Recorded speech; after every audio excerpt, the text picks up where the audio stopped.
The barn was going to kill someone. Andre Mitchell knew it the moment he stepped inside. The way the cross beams sagged like broken ribs, how the wind whistled through gaps that shouldn't exist. He'd come to say no. That's what he did, protect people from their own hope. But then he met her, Mara Bennett, standing in the wreckage of her father's dream with 30 days before the bank took everything. She wasn't begging, she was fighting.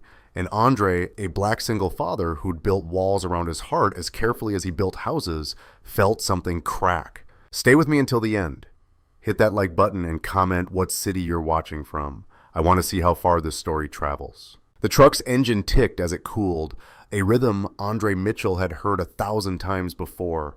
He sat behind the wheel longer than necessary, studying the property through a windshield spiderwebbed with 3 years of backcountry driving. The barn dominated the clearing like a shipwreck. Gray wood silvered by weather, roof dipping in the middle like a sway-backed horse. Around it, wild grass grew, waist-high, dotted with Queen Anne's lace, and the rusted skeletons of equipment that had outlived their usefulness. Andre pulled his work gloves from the passenger seat. Leather broken in, the kind that molded to your hands after enough hours holding hammers and pry bars. He'd owned them since before his daughter Layla was born, back when his hands had been steadier and his life had followed a map he thought he understood. The gravel crunched under his boots as he walked toward the structure. It was worse up close. The foundation stones had shifted, creating a lean he could measure without instruments. The siding showed water damage, black streaks that spoke of rot deep in the bone of the building. One of the main support posts had cracked vertically, held together by sheer stubbornness and the mercy of physics. "Mr. Mitchell?" He turned. The woman approaching from the house wasn't what he'd expected. Late 30s, maybe 40, with dark hair pulled back in a practical ponytail and dirt already under her fingernails despite the early hour. She wore jeans that had seen actual work and a flannel shirt with the sleeves rolled to her elbows. No jewelry except a watch with a scratched face. Her handshake when she offered it was firm enough to communicate confidence without trying to prove anything. "Mara Bennett," she said. "Thanks for coming out. I know it's a drive." 2 hours. Andre nodded toward the barn. "When did it get this bad?" "Honestly, I don't know." Mara's jaw tightened. "My father died 8 months ago. I've been dealing with other things. By the time I got up here to sort through the property, winter had already done its damage." Andre walked a slow circle around the structure, his trained eye cataloging failures. The roof needed complete replacement, not just shingles, but the decking underneath. The loft floor sagged dangerously. The main doors hung crooked on hinges that had rusted through. He could smell the decay, that particular sweetness of wood returning to soil. "You planning to use this for something?" he asked, though he already suspected the answer wouldn't matter to his recommendation. "Storage, eventually workshop space." Mara followed at a respectful distance, not crowding his inspection. "My father was a furniture maker. All his tools are still in there under tarps. I want to." She stopped, reconsidered her words. "I need to preserve what he built." Andre crouched near the foundation, running his hand along a sill that crumbled at his touch. Carpenter ants had been here. Probably termites, too, though he'd need to look closer to be sure. The smell of old hay mixed with something sharper. Animal urine? Maybe raccoons or possums claiming the space. "How long do I have to decide?" Mara asked. "Decide what? Whether to fix it or tear it down?" Andre stood, brushing dust from his dark brown hands. "Ma'am, there's no decision to make. This building is past the point where restoration makes sense. The foundation's compromised. The framing is shot, and I'd bet money there's structural damage I can't even see yet. You're looking at $60,000, $70,000 minimum to make this safe. And that's if we don't find surprises once we open the walls." Mara's expression didn't change, but something flickered behind her eyes. Not surprise, more like confirmation of a fear she'd already been carrying. "What if money wasn't the primary concern?" she asked quietly. "Then, time would be." Andre gestured at the roof. "We're in April. You've got maybe 2 more months before the next heavy rain finishes what the winter started. That crossbeam there, it's under tension. Could go any day. If someone's inside when it fails." He didn't finish the sentence. Didn't need to.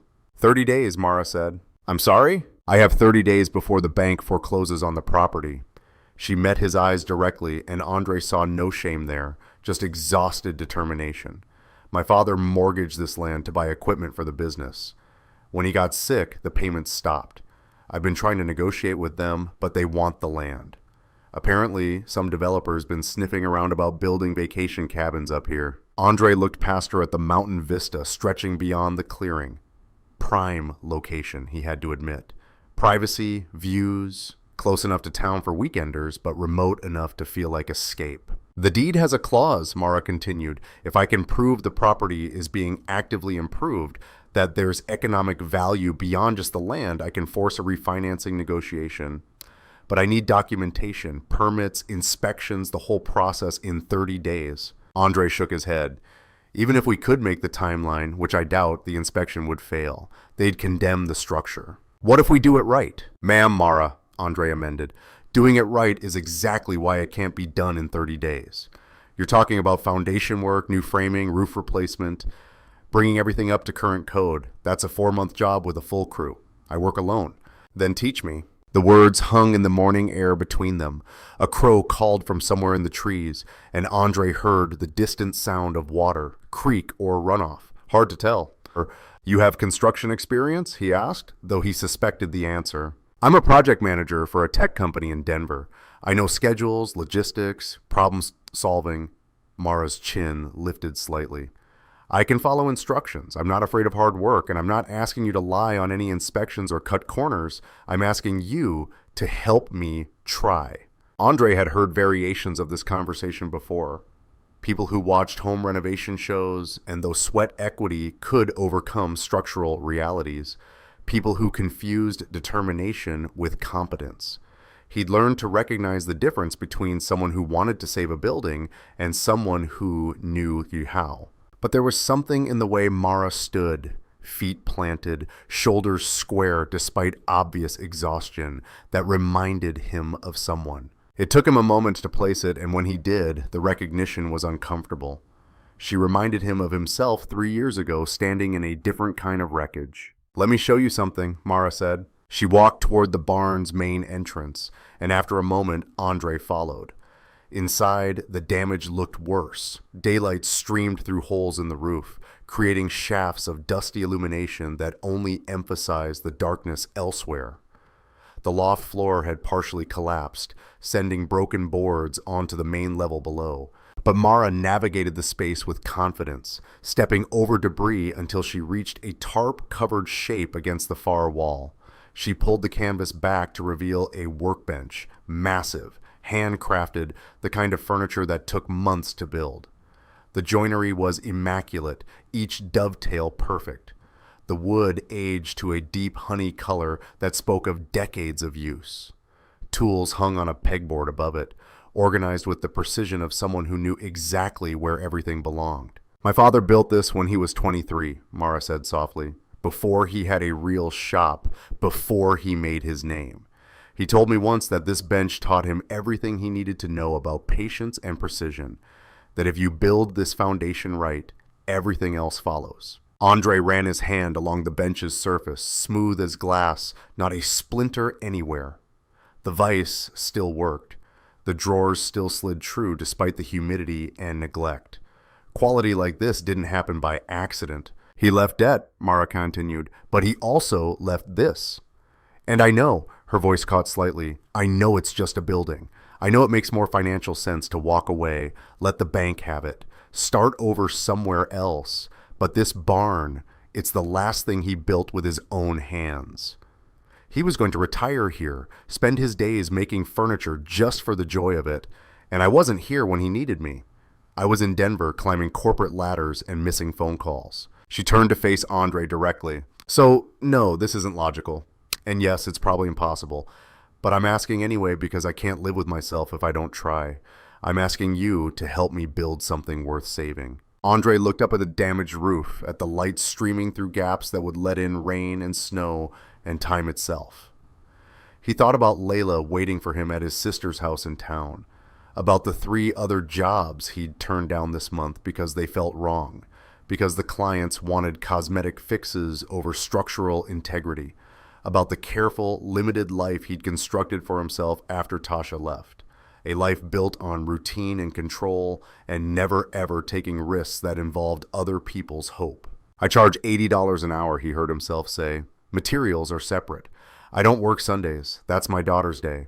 And if at any point I determine this project is unsafe or can't meet code, we stop. No arguments. Mara's eyes widened slightly. You're saying yes? I'm saying I'll assess it properly. Bring in an engineer if needed. If, and this is a big if, we can develop a plan that's both safe and possible, then we can talk about moving forward.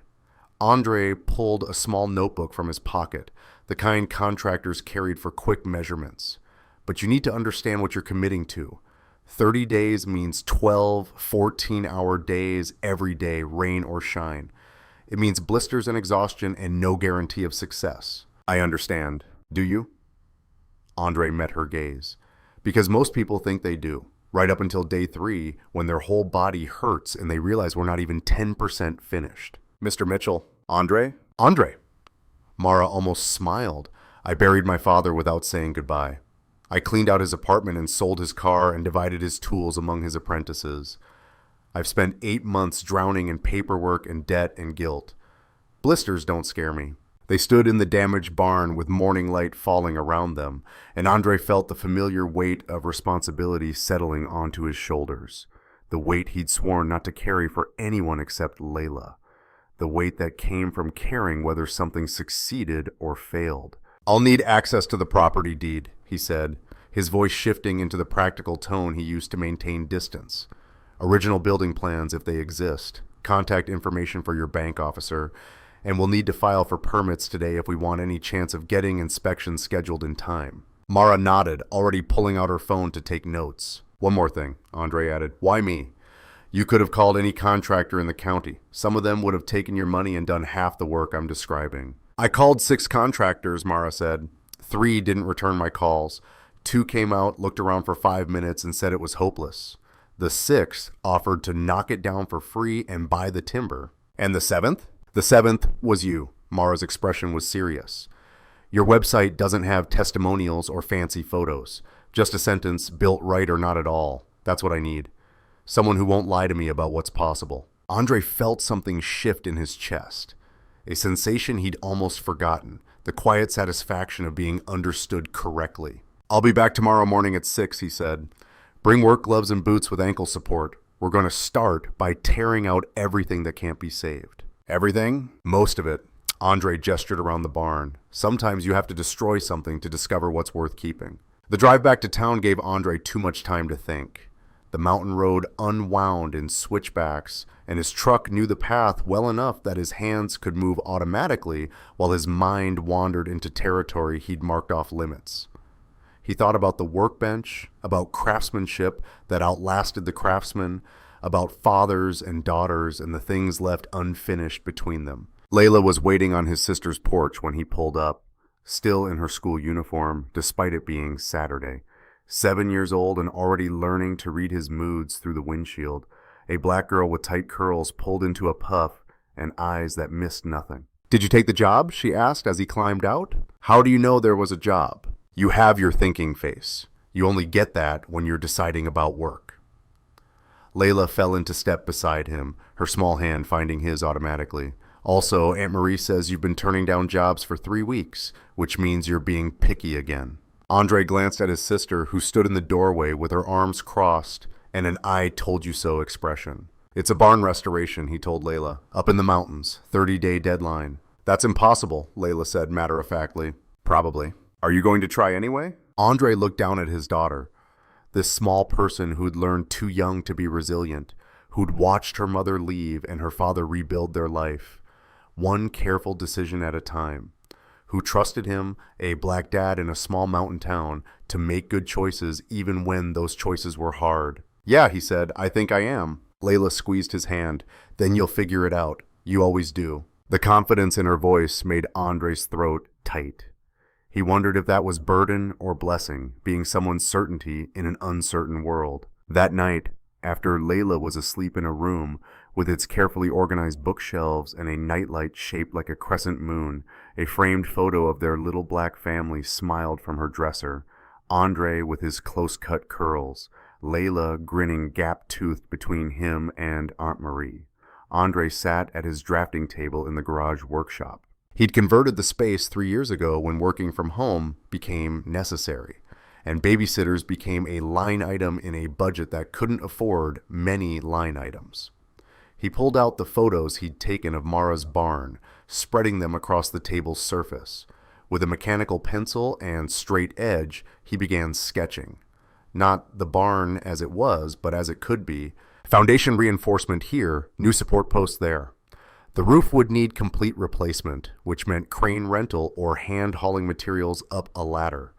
30 days. He'd built a 3-bedroom house in 4 months once, but that was with a crew of 6 and no surprises. This project would be nothing but surprises.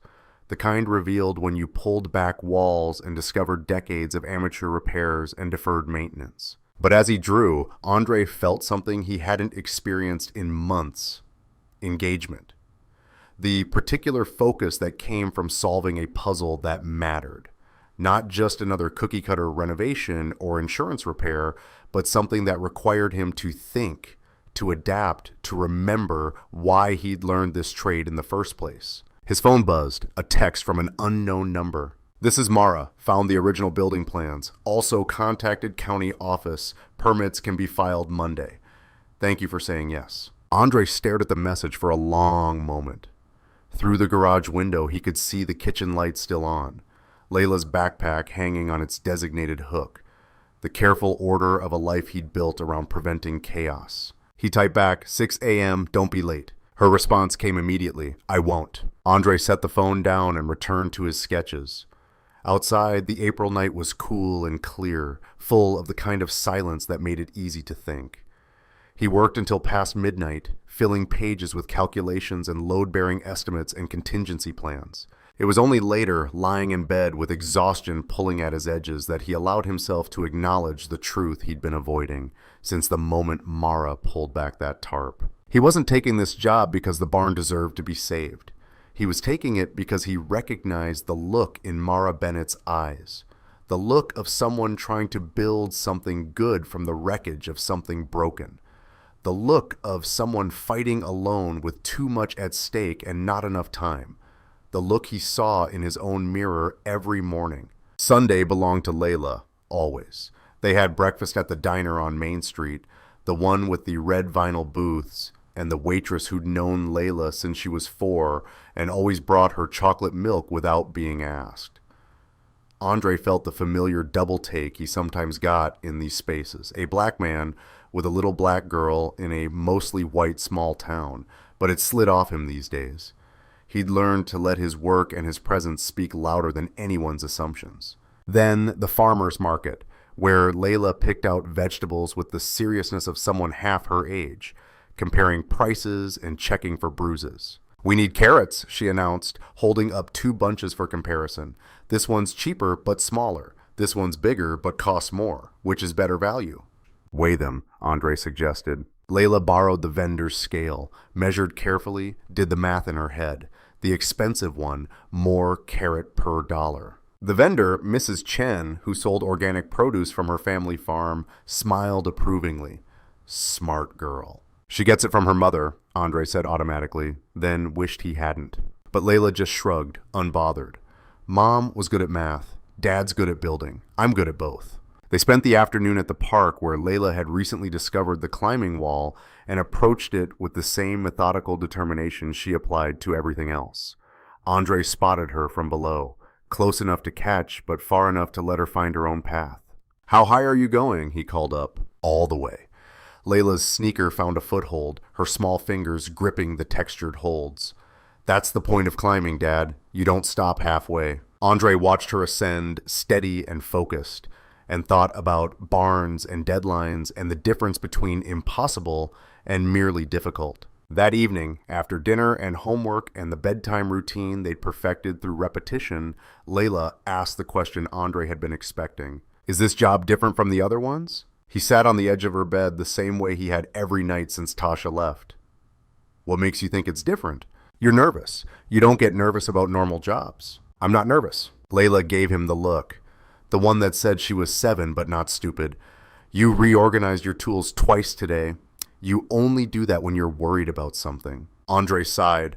The timeline is tight, and the client is counting on this working. Do you like her? Who? The client, the barn lady. I don't know her well enough to like or not like her. Layla considered this, but you want to help her anyway. It's my job to help people build things. No, Layla corrected gently. It's your job to build things. You help people because you want to. Andre looked at his daughter, this small, wise person who understood him better than he sometimes understood himself, and decided honesty was worth more than deflection. Her father died, he said quietly. She's trying to save something he built. I think I understand why that matters to her. Layla nodded slowly. Because things people build last longer than people do. Yeah, something like that. Like how you built this house so it would last for me. Andre's throat went tight again. Exactly like that. Layla was quiet for a moment. Then, I think you should help her, even if it's hard. Maybe especially if it's hard. Why especially? Because the hard things are the ones worth doing. You told me that when I wanted to quit piano. Andre had to laugh, caught by his own logic. I did, didn't I? You did, Layla yawned, already half asleep. So you better get it done, Dad. You don't stop halfway. He kissed her forehead, turned off the light, and stood in the doorway for a long moment, watching her breathe in the darkness. This small person who carried half of him and half of someone who'd left, and who somehow made sense of both halves in a way he was still learning. Tomorrow the work would begin. Tomorrow he'd drive back up that mountain road and start tearing apart a building to save it. Tomorrow he'd work beside a woman he barely knew, fighting a deadline that was probably impossible and a bank that had already made up its mind. But tonight, he stood in his daughter's doorway and felt something he hadn't felt in 3 years. Hope. Not certainty, not confidence, just hope. It would have to be enough. Monday morning arrived cold and clear. Andre loaded his truck while the sun was still deciding whether to rise, table saw, miter saw, generator, tool chest, sawhorses, enough lumber for temporary bracing.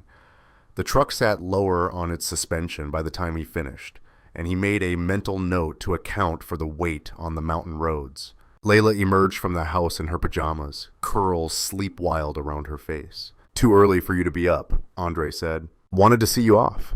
She handed him a travel mug of coffee. When had she learned to make coffee? And a paper bag. Sandwich for lunch. Peanut butter and honey because you'll forget to eat otherwise. Andre took both, feeling that familiar ache of pride and sadness mixed together. When did you get so grown up? Somebody had to, but she smiled when she said it, wrapping her arms around his waist in a quick hug. Build something good, Dad. The drive up gave him time to review his mental checklist. Permits filed first thing.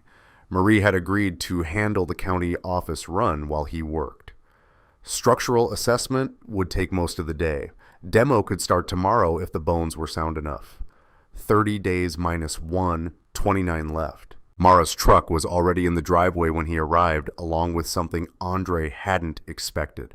A small camping trailer hooked to the hitch. She emerged from the barn as he parked, wearing work clothes that looked new but practical. Morning. You're living on site? Andre nodded toward the trailer. Seemed more efficient than driving 3 hours round trip every day. Mara handed him a cup of coffee from a thermos. Black, right, I guessed? You guessed right. Andre accepted it, surprised by the gesture. You didn't have to. I know, but we're going to be spending a lot of hours together. Figured we might as well start with caffeine. They stood in the morning cold, steam rising from their cups, and studied the barn like generals planning a siege. So, Mara said eventually, where do we start? We start, he said, by finding out what's still worth saving. He walked toward the barn and Mara fell into step beside him, and the work began. Inside, with morning light slanting through the damaged roof, Andre moved methodically through the space with a flashlight and measuring tape. He knocked on support posts, listening for hollowness. He prodded siding, checking for soft spots. He climbed a ladder to examine the loft structure, testing each board before trusting it with his weight. Mara followed quietly, taking photos on her phone when he pointed out specific damage, asking questions that showed she was actually listening. This beam here, Andre indicated a massive timber running the length of the barn, is hand-hewn. Before 1900, probably. See the adze marks? Mara leaned closer. Can we save it? Have to. Andre ran his hand along the scarred wood. They don't make them like this anymore. It's holding most of the roof load. We reinforce it, sister on new supports, but we don't replace it. Because it's historic? Because it's better than anything I could buy. Andre moved to the next post. Your father knew what he was doing when he chose this building. The foundation's damaged, the roof's shot, but the core structure? It's solid. Built by someone who understood wood. My grandfather, Mara said, he built this in 1957. Took him 2 years working weekends and evenings. My dad used to tell me stories about helping him. He was only 10, but he'd carry boards and hand up nails. Andre absorbed this information silently. 3 generations, this barn. 3 generations of men who'd worked with their hands, who'd understood that quality took time. No pressure, he thought wryly. By noon, he had a complete assessment. The foundation needed 12 new piers. The roof required full replacement. Decking, rafters, shingles, flashing. 4 support posts needed replacement or sistering. The loft floor was a loss, had to come out completely. Siding could be salvaged in places, replaced in others. He spread his sketches on the workbench, Mara's father's workbench, and walked her through it. Realistically, he said, this is a 3-month project with a crew. We're 2 people with 1 month, so we have to be strategic. We don't restore everything, we stabilize what's critical and make it code compliant. What does that mean practically? Andre pulled out a red pen and began marking priorities. Foundation first, can't build on a weak base, that's week 1. Framing and supports, week 2. Roof, week 3. Final week is finishing work, siding, doors, whatever's needed to pass inspection. And if we run into problems, we will run into problems. Andre met her eyes. That's not pessimism, that's construction. Old buildings hide secrets. We plan for delays, build in buffer time, stay flexible. My project management training says this timeline is insane. It is. But you think we can do it? I think if we work 12-hour days, don't lose any time to weather or equipment failure, and don't hit major structural surprises, we have a chance. Not a guarantee, a chance. I'll take it. Mara extended her hand. Partners? Andre looked at her hand, thinking about all the ways this could fail. About banks and deadlines and the weight of other people's hope. About his daughter waiting at home, trusting him to make good decisions. Then he thought about that workbench built with patience and precision. About foundations that lasted. He shook her hand. Partners. The word felt strange in his mouth. He'd worked alone for 3 years, preferring the simplicity of solo projects, the clarity of being responsible only for his own work. But as Mara's grip matched his, firm, committed, unafraid, Andre felt something shift. Not quite trust yet, not quite friendship, but possibility. And for now, in the wreckage of this barn with 29 days on the clock, possibility was enough. The first sledgehammer swing echoed across the mountain like a declaration of war. Andre brought it down on the rotted section of loft floor, and the wood surrendered with a crack that sent dust spiraling through the morning light. Mara stood below, ready with the wheelbarrow, her leather gloves already dark with sweat despite the cool temperature. That's the easy part, Andre called down. Gravity does half the work on demo. And the hard part? Making sure we don't bring down anything we want to keep. He studied the beam above his head, calculating angles and stress points. Hand me that pry bar. They fell into a rhythm quickly, Andre working high, Mara clearing debris below. He'd expected her to slow him down, to need constant instruction or reassurance. Instead, she watched what he did once, then anticipated what he'd need next. Pry bar became hammer, became saw, without him having to ask twice. By mid-morning, the loft floor was gone, revealing the full skeleton of the barn structure.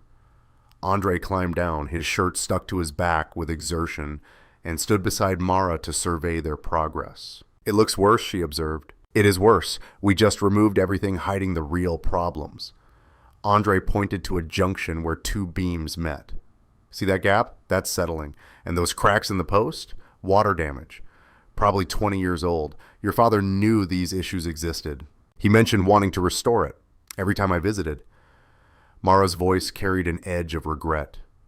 Always next summer or after this commission. Then he ran out of summers. Andre understood the weight of postponed intentions. He'd had a list himself once, things he'd meant to fix in his marriage, conversations he'd meant to have. Time had a way of making decisions for you if you waited too long. We're not postponing anything now, he said. Foundation peers arrive tomorrow. Today we finish demo and prep the site. They worked through lunch, Mara's sandwiches eaten standing up, efficiency trumping comfort. Andre noticed she matched his pace without complaint, hauling debris to the burn pile, organizing salvageable wood by size and condition. When a splinter pierced her palm deep enough to draw blood, she pulled it out with pliers, wrapped the wound with electrical tape, and kept working. You should clean that properly, Andre said. I will later. Mara lifted another board onto the salvage pile. We're losing daylight. We lose more if you get an infection. She stopped, met his eyes with something between annoyance and amusement. Do you always argue with people who agree with you? Only when they're being stubborn about safety. Noted. But she went to the trailer and came back with the wound properly cleaned and bandaged. Better. The afternoon brought the kind of physical work that erased thought, just muscle and repetition, and the satisfaction of visible progress. They tore out the old foundation skirting, cleared 50 years of accumulated debris from under the barn, leveled the ground where new piers would go. Andre's shoulders burned with familiar exhaustion, the good kind that came from productive labor. Around 4, Mara's phone buzzed. She glanced at it, frowned, and declined the call. Problem? Andre asked. Bank officer, 3rd time today.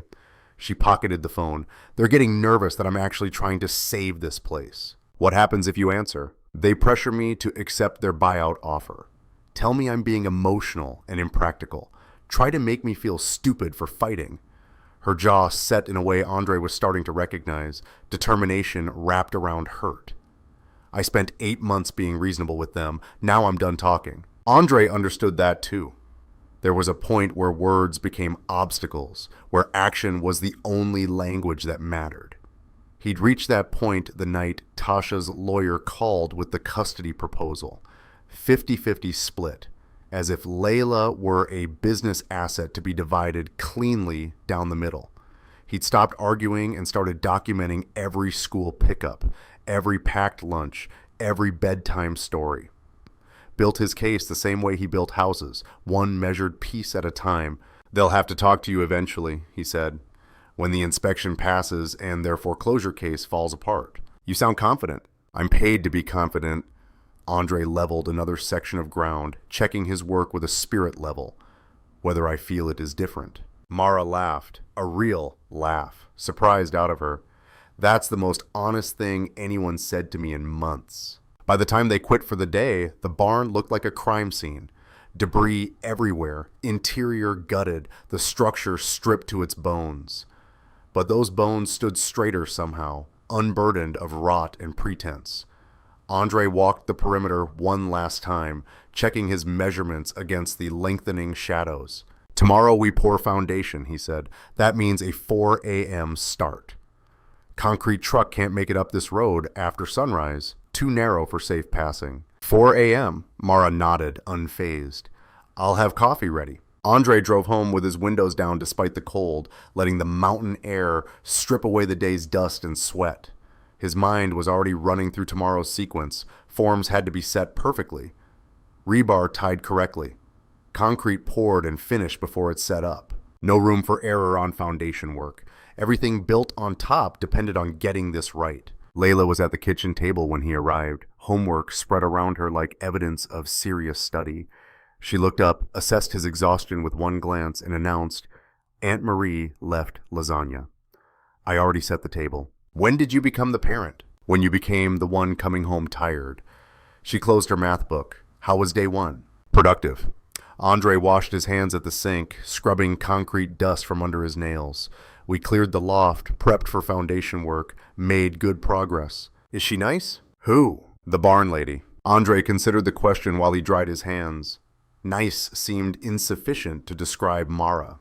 The quiet competence, the way she worked through pain, the determination that burned steady instead of bright. She's committed, and she doesn't quit. Like you, Layla observed. Maybe. They ate dinner with the easy silence of people who didn't need to fill every moment with conversation. Afterward, Layla did the dishes without being asked. When had that become routine? While Andre reviewed his notes for tomorrow. 4 a.m. meant 3 hours of sleep if he was lucky. Worth it, though. Foundation couldn't wait. He was getting ready for bed when his phone buzzed. Mara again. Found my father's original building journal. Has notes about every repair he made, every modification. Thought you might want to see it before we start foundation work. Andre stared at the message. A building journal was gold for restoration work. A map of everything the structure had endured. Every weakness already discovered and addressed or not addressed, which was equally important information. He typed back, "Bring it tomorrow. Might save us from expensive surprises." Her response came immediately. "See you at 4? Sleep well?" Fat chance of that, Andre thought. But he lay in bed with his alarm set for 3:30, and when sleep came, it was deep and dreamless. The sleep of someone whose body had been used the way it was meant to be used. The alarm felt brutal when it sounded. Andre dressed in the dark, left a note for Layla, and drove up the mountain with his headlights cutting tunnels through the pre-dawn fog. The construction site looked different at this hour. Otherworldly. The barn skeleton emerging from mist, like something remembered rather than real. Mara's trailer showed light. When he knocked, she opened the door, already dressed, coffee brewing behind her. "Punctual," she said. "Foundation waits for no one." Andre accepted the mug she offered. "You have that journal?" She handed him a leather-bound notebook, pages yellowed and filled with precise handwriting. Andre flipped through it by flashlight. Dates, measurements, observations written with the care of someone who understood that details mattered. A crack in the north post noted and monitored across 3 years. A leak in the southwest corner traced to a damaged flashing and repaired. The settling of the foundation measured annually, pronounced stable in the final entry. "Your father was meticulous," Andre said. "Furniture maker's habit. Measure everything twice, trust nothing to memory." Mara poured her own coffee. "Does it help?" "Immensely. This tells me where the weak points are. What's been reinforced. What's original versus repair work. It's like having a conversation with the person who knew this building best." He closed the journal carefully. "We should move these measurements to our own documentation. Make sure we're not duplicating work or missing something he already identified." They spent the next hour transferring information by lantern light, Andre sketching while Mara read entries aloud. It felt strangely intimate, this sharing of her father's careful observations. The picture that emerged of a man who loved this structure enough to document its every flaw and virtue. The concrete truck arrived at 5, headlights announcing its labored approach up the narrow road. Andre and Mara had the forms ready, rebar tied, everything measured and checked 3 times. The driver, a man named Carlos, who Andre had worked with before, backed his truck into position with practiced precision. "Foundation work at dawn," Carlos observed. "Either you're very dedicated or very crazy." "Both," Andre said. "We've got a deadline." They poured 6 piers before sunrise, working with focused intensity. Andre directed the concrete flow while Mara vibrated out air bubbles, both of them covered in gray spray within minutes. The work demanded total attention. Concrete didn't forgive mistakes, didn't offer second chances. You got it right the first time or lived with failure forever. By the time the truck pulled away, morning had broken clear and cold across the mountain. 6 perfect piers stood curing, and Andre felt the first real surge of confidence. Foundation was destiny in construction. Get this right, and everything else became possible. "We're ahead of schedule," Mara said, surveying their work. "By half a day. Don't get comfortable. We'll lose it somewhere else." Andre stretched his back, feeling muscles protest. "Tomorrow we pour the rest. Then we wait 48 hours for cure time. What do we do while we wait?" "Framing prep. Cut and measure every beam we'll need for the support structure. When the foundation's ready, we want to move fast." They spent the rest of that day and the next in a blur of measurement and cutting. The rhythmic scream of the table saw punctuating conversations that came easier with each passing hour. Andre learned that Mara had studied architecture before switching to business, that she could read blueprints as fluently as he could. Mara learned that Andre had built his first piece of furniture at 12, that his own father had been a contractor until a fall from scaffolding ended his career. Is that why you're so careful about safety? She asked, watching him secure a ladder for the fourth time. Partly. Mostly Layla. She needs at least one parent who comes home intact. Mara was quiet for a moment. Her mother isn't in the picture? She's in Phoenix with her new husband. Sends cards on birthdays, calls every few months. Layla's okay with it. She's resilient like that. But it makes me cautious. Everything I do, I think, what if something happens to me? Who takes care of her? He shrugged. That's a heavy weight to carry alone. You get used to it. Andre marked another beam for cutting. What about you? Family besides your father? A brother in California. We're not close. My mother died when I was 16. Cancer. After that, it was just me and Dad, and then just me. She ran her hand along the wood, feeling for imperfections. I think that's why losing him hit so hard. He was the last person who remembered me as a kid, who knew my whole story. Without him, I'm starting from scratch with everyone I meet. Andre understood that loneliness, the kind that came from being unknown in your entirety, from carrying history that no one else witnessed. He'd felt it after Tasha left, after her version of their marriage evaporated and he was left defending a truth only he remembered. Your father's journal, he said. It's not just about the barn. Every entry shows how he thought, what he valued. That's not gone. That's right here, in how he documented every detail, how he refused to settle for quick fixes. Mara's eyes were bright with unshed tears. Thank you for seeing that. Most people just read what's written. But Andre's voice was gentler than usual, and they worked in comfortable silence after that, the saw's scream saying everything words couldn't. On the third day, they returned to foundation work, pouring the remaining 6 piers with the same meticulous attention. By noon, the concrete was placed, and they had 48 hours to kill while it cured. Andre suggested they use the time to work on the roof framing, cutting, and assembling sections they could hoist once the supports were ready. We're building it on the ground first? Mara asked, studying his sketch. Easier to ensure square and true down here, plus safer. Less time working at height means less chance of accidents. Andre measured twice, marked once, a habit so ingrained it was almost ritual. Your father's journal mentioned the roof pitch. We'll match it exactly. Maintain the original profile. They worked through the afternoon and Andre found himself explaining more than instructing, sharing the why behind each decision, the logic that governed good construction. Mara absorbed it all, asking questions that showed she was thinking 3 steps ahead. Why sister this beam instead of replacing it? She asked at one point. Because the original is old-growth timber, denser, stronger than anything harvested now. We're not improving it, we're supporting it. He demonstrated the technique, bolting new lumber alongside old. Modern materials serve historic structure, best of both worlds. Like what you're doing with the foundation. New piers supporting original posts. Exactly, we're not building a replica. We're preserving what deserves to survive while fixing what's failed. Mara was quiet for a moment. Then, that's a good philosophy for more than just buildings. Andre glanced at her, saw she was serious. I suppose it is. They quit at sunset, later than planned, neither willing to stop while progress was being made.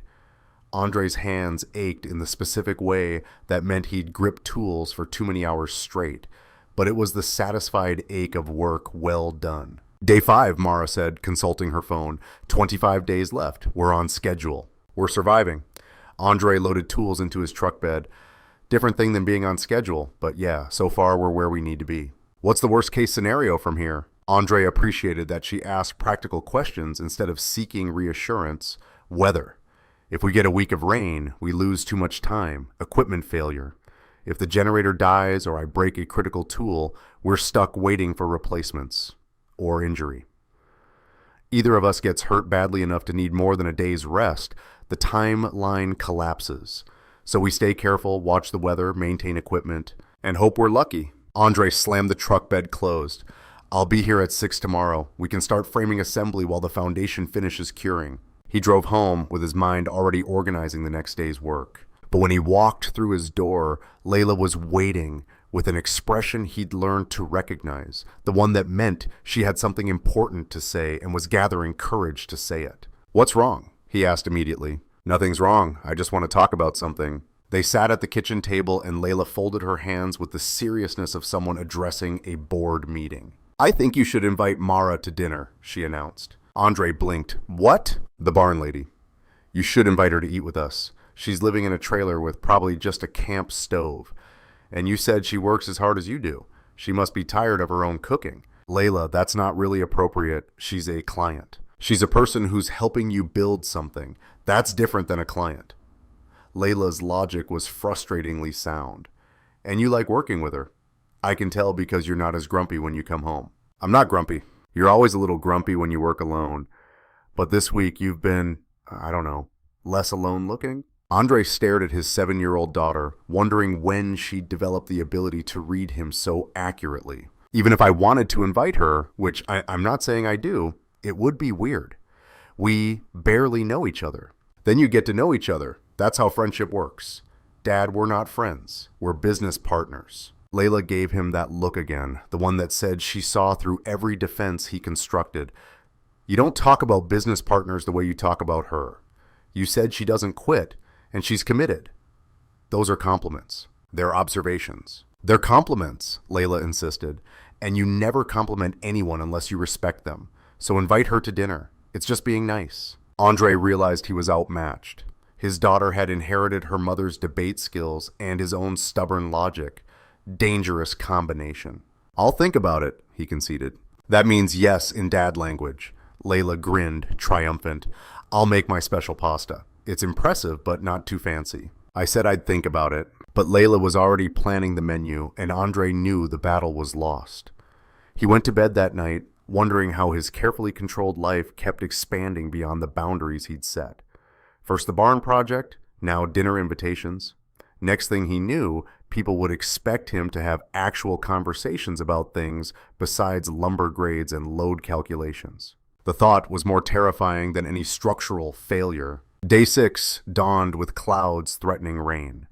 Andre checked the weather forecast 3 times before leaving, decided they had until afternoon before the storm hit. He arrived to find Mara already assembling roof sections according to his diagrams. Her measurements exact, her cuts clean. "You didn't have to start without me," he said. "Couldn't sleep. Figured I'd be useful instead of anxious."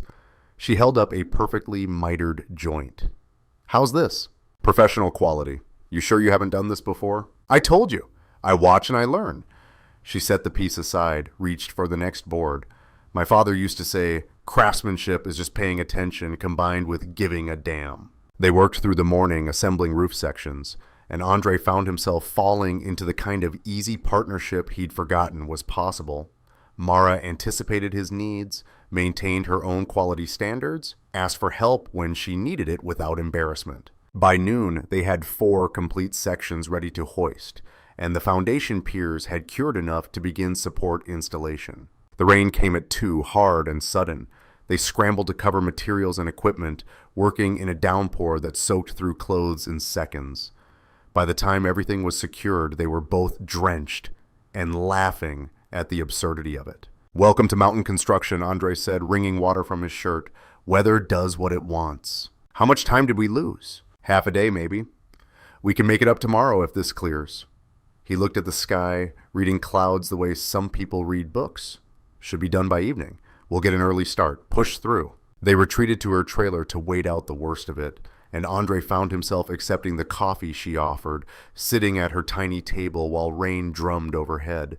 The space was spare but organized, laptop open to spreadsheets, her father's journal carefully protected in a plastic sleeve, a single photo tacked to the wall showing a man with Mara's eyes and a slight smile. "Your father?" Andre asked, nodding at the picture. "Last year, his workshop in Denver." Mara's voice carried the particular softness of recent grief. He was already sick then, but still working every day. Said if he stopped building things, he'd have to think about dying, and he wasn't ready for that yet. "Sounds like someone I would have liked." "He would have liked you too. He respected people who took their work seriously, who didn't cut corners." She refilled both their mugs. "I keep wondering what he'd think of all this, if he'd be proud I'm fighting for the barn, or disappointed I let it get this bad in the first place." Andre thought about his own father, about the weight of inherited expectations and the impossibility of ever knowing if you'd measured up. He documented every flaw in that journal, he said carefully, every crack, every weak point. But he also documented every repair, every fix. He wasn't recording failure. He was recording attention. The fact that someone cared enough to notice and measure and plan to make it better. He met her eyes across the small table. You're doing exactly what he would have done. You're paying attention and giving a damn. Mara's eyes went bright again, and she looked away, composing herself. When she spoke, her voice was steady. Thank you. I needed to hear that. They sat in comfortable silence while the rain eased from deluge to drizzle. Andre found himself noticing small details, the precise way she organized her workspace, the calluses forming on her hands, the stubborn set of her jaw that reminded him of Layla's determination. My daughter thinks I should invite you to dinner, he said, surprising himself. Mara looked up. Your daughter? She's 7. Scary perceptive, and apparently decided you're working too hard to be eating well. Andre felt awkward, which was ridiculous. It was just dinner. It's just pasta, nothing fancy, but if you wanted a break from camp food, I'd love to. Mara smiled, genuinely pleased. When? Tomorrow night, assuming we survive tomorrow's work. We'll survive. We're too stubborn not to. The rain stopped as suddenly as it had started, leaving the world dripping and fresh. They returned to work, and Andre found his mind wandering to domestic details, what Layla would cook, whether his house was presentable, if this constituted a boundary being crossed, or just basic human courtesy. He decided it didn't matter. Layla was right. They were people working toward a common goal, and sometimes people shared meals. Nothing complicated about it. The week progressed in a rhythm of early mornings and late evenings, of progress measured in inches and small victories. They installed support posts, each one plumbed perfectly vertical and secured with hardware that would outlast them all. They hoisted roof sections with a come-along and prayer, Andre directing while Mara steadied and guided. By day 12, they had framing complete, the barn skeleton restored and reinforced, standing square and true against the mountain sky. It looks like a barn again, Mara said, standing back to admire their work. It's getting there. Andre checked his list. Roof next. That's the big one. 2 weeks to frame, sheath, and shingle before inspection. Can we do it? Ask me when it's done. But privately, Andre was starting to believe they might actually pull this off. The work was good. Better than good. Every joint tight, every measurement verified. Nothing left to chance. He'd built dozens of structures in his career, but this one felt different. This one mattered in a way he couldn't quite articulate. Saturday arrived with clear skies and Layla's excited preparation for their dinner guest. She'd cleaned the house with military precision, prepared pasta sauce from scratch, and changed her outfit 3 times before settling on what she deemed casual but nice. It's just dinner, Andre reminded her, not a state dinner. First impressions matter, Dad. You taught me that. I taught you that about job interviews, not pasta dinners. Same principle applies. Layla arranged napkins with geometric precision. Be on your best behavior, okay? No talking about boring construction stuff all night. That's literally all we have in common. Then find something else. Ask her about books or movies or what she wanted to be when she grew up. Normal conversation topics. Andre wondered, not for the first time, who was actually the parent in this relationship. Mara arrived at 6:30 with a bottle of wine and visible nervousness that somehow made Andre relax. She was as uncertain about this as he was, 2 people stepping outside their established roles into something undefined. You must be Layla, Mara said, extending her hand. Layla shook it solemnly. I made pasta. Dad says you work really hard and probably need proper food. Layla, Andre warned. It's true, though. Layla led them to the table, already playing hostess. Sit anywhere. Dinner's almost ready. The evening unfolded with surprising ease. Layla's pasta was genuinely good, and conversation flowed naturally once the initial awkwardness passed. Mara asked Layla about school, about her favorite subjects and friends. Layla, in turn, interviewed Mara with the directness of someone who hadn't learned to be polite about curiosity. Do you miss your dad? Layla asked at one point. Layla, that's personal, Andre started. It's okay. Mara set down her fork. Yes, I miss him every day, especially when I'm working on the barn. I keep thinking he'd know exactly how to solve whatever problem we're facing. Dad says you're really good at building stuff anyway. He does? Mara glanced at Andre. I said you learn fast and work hard, Andre clarified, feeling heat rise in his face. Which is true. High praise from Dad, Layla stage whispered to Mara. He doesn't compliment people usually. Okay, that's enough from the peanut gallery, Andre said, but he was smiling despite himself. After dinner, Layla showed Mara her room with its organized bookshelves and handmade furniture, pointing out the pieces Andre had built. Your dad made all of this? Mara ran her hand along a desk surface, admiring the joinery. He says working with wood helps him think. When he's worried about something, he builds furniture. Layla opened a drawer to demonstrate the smooth glide. These are dovetail joints. They're really hard, but they last forever. Like the ones in your grandfather's workbench, Mara said, and Layla beamed at the connection. Later, standing on the porch while Layla got ready for bed, Mara turned to Andre with something like wonder in her expression. She's remarkable, she said. You're raising an incredible human. She raises herself mostly. I just try not to mess it up too badly. You're doing more than that. Mara leaned against the railing, looking out at the darkness beyond the porch light. The furniture in her room, the way this whole house is organized, it's all built with care, built to last.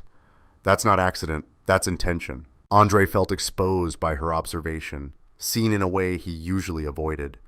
His deep brown skin and close-cropped curls had always made him stand out in these mountain towns. He'd learned to let people see the builder before they saw anything else. Mara, though, seemed to see both at once. I wanted her to have stability after her mother left. I wanted everything around her to be solid. You gave her more than that. You gave her a model for how to move through the world, how to build things that matter, how to show up every day, how to care about quality over convenience. She met his eyes. That's a rare gift. They stood in the cool evening air, and Andre felt something shifting between them, partnership deepening into something that might become friendship, might become more. The possibility scared him, but not enough to step back. We should probably get back to work tomorrow, he said eventually. Roof won't build itself. 6 a.m.? 5:30. We're behind schedule after the rain delays. Mara laughed. Of course we are. See you at 5:30. She drove away and Andre stood on his porch watching her taillights disappear, feeling the weight of the evening settle around him like a question he wasn't ready to answer. Inside, Layla was waiting in her pajamas, wearing an expression of barely contained smugness. Don't say it, Andre warned. I'm not saying anything. Just that you smiled more tonight than you have in months. We were being hospitable to a guest. We were making a new friend, Layla corrected.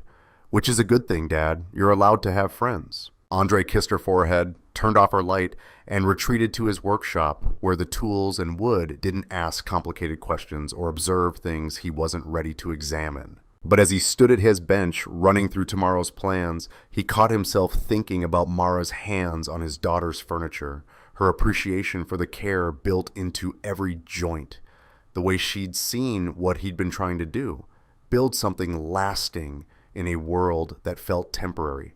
Maybe Layla was right. Maybe friendship was possible, maybe even necessary. The thought should have terrified him. Instead, it felt like relief. The roof work consumed the next week in a blur of shingles and sweat.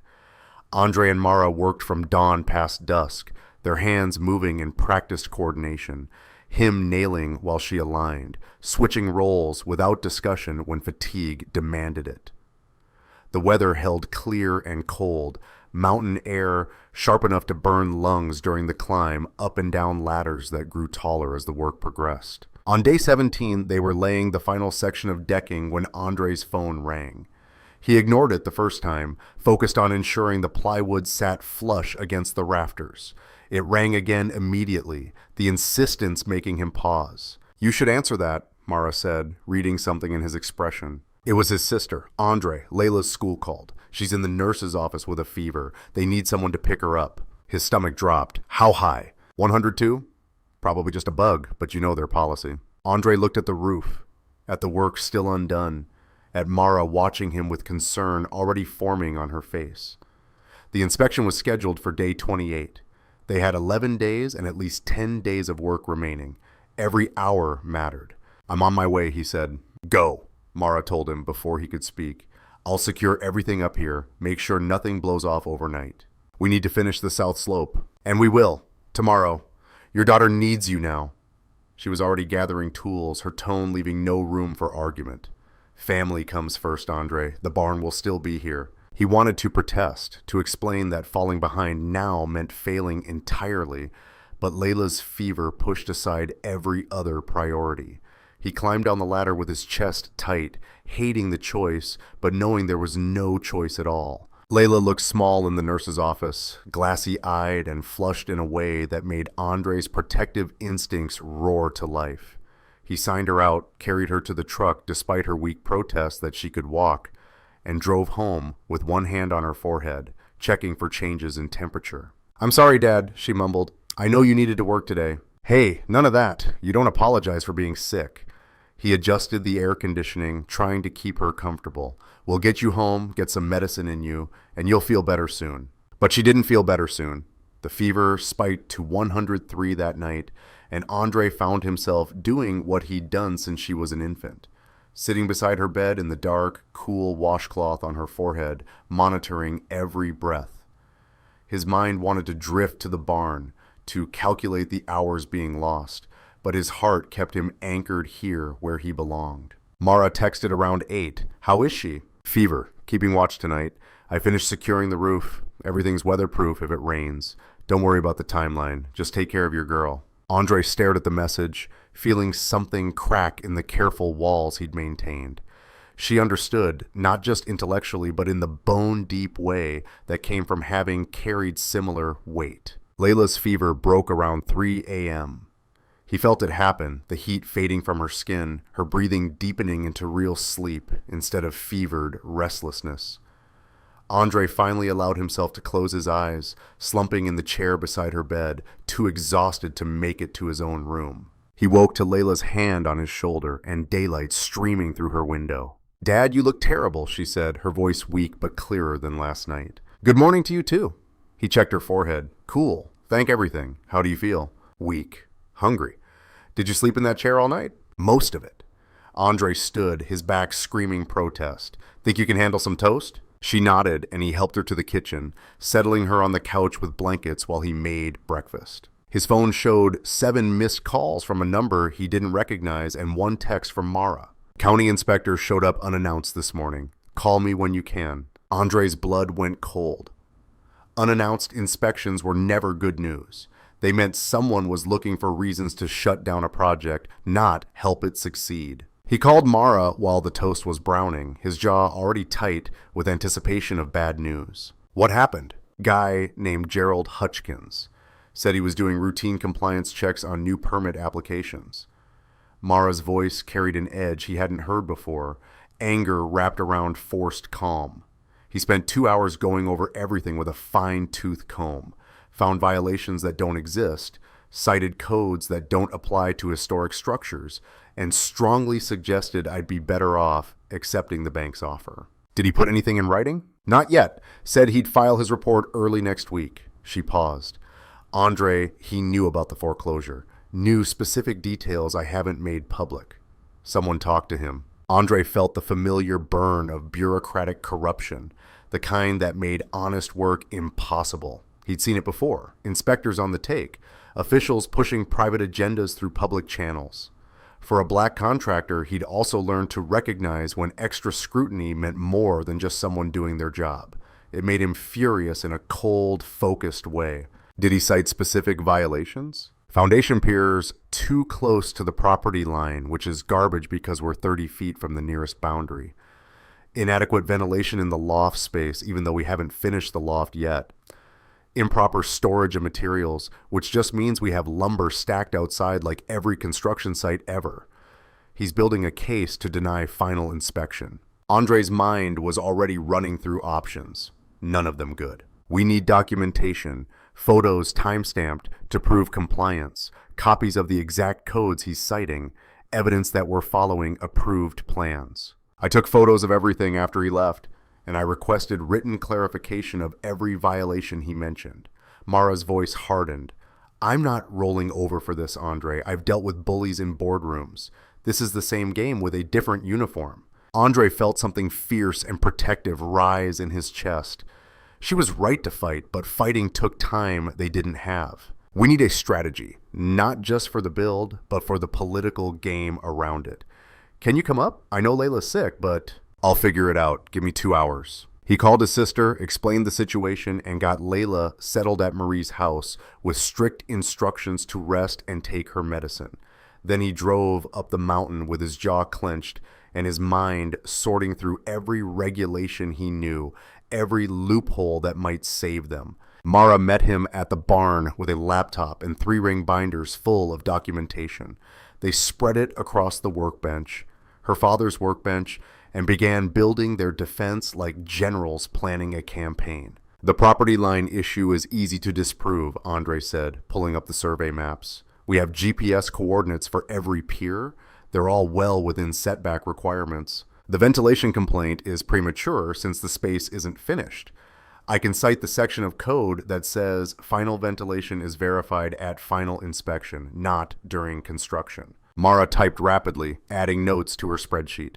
They worked through each violation systematically, and Andre felt the satisfaction of watching a weak case crumble under scrutiny. Hutchkins had overplayed his hand, cited too many questionable violations, revealed his agenda too clearly. He'll come back, Andre said. When this doesn't stick, he'll find something else. Then we make sure there's nothing to find. We don't just meet code, we exceed it. Every joint documented, every material certified, every measurement verified 3 times. Mara's eyes were fierce. We make this barn so perfectly compliant that he has nothing to grab onto. Andre studied her across the workbench. This woman who'd gone from grieving daughter to fierce warrior in the span of 3 weeks, who'd learned to frame walls and read plans and fight bureaucrats without losing the essential core of who she was. You know this might not be enough, he said quietly. If someone powerful wants this land, they'll find a way to take it. Then they'll have to fight me for every inch. Mara met his eyes. I'm done being reasonable, done accepting that some things are inevitable. My father taught me that quality takes time and effort and refusal to compromise. So that's what I'm giving this. Something shifted in that moment. Some final wall between them dissolving under the weight of shared purpose. Andre felt it. The transition from partners to something deeper, from professional respect to personal investment. All right, he said. Then we build this perfect. No shortcuts, no assumptions. Everything by the book and then some. They returned to work with renewed intensity, and the next 5 days blurred into a single continuous effort. Roof completed and sealed, every shingle laid with precision. Interior framing reinforced beyond minimum requirements. Electrical rough-in done to commercial standards even though the barn was residential. They worked 12, 14, 16-hour days fueled by coffee and stubborn determination. Layla recovered and returned to school, and Andre found himself explaining less and less about where he was or when he'd be home. She understood, in the way she understood everything, that this had become about more than just a building. On day 23, the call came that Andre had been dreading. Mara's phone rang during lunch break, and he watched her face go from curious to pale as she listened. When? She asked. How long do I have? She ended the call and sat heavily on a stack of lumber. The bank. They're accelerating the foreclosure.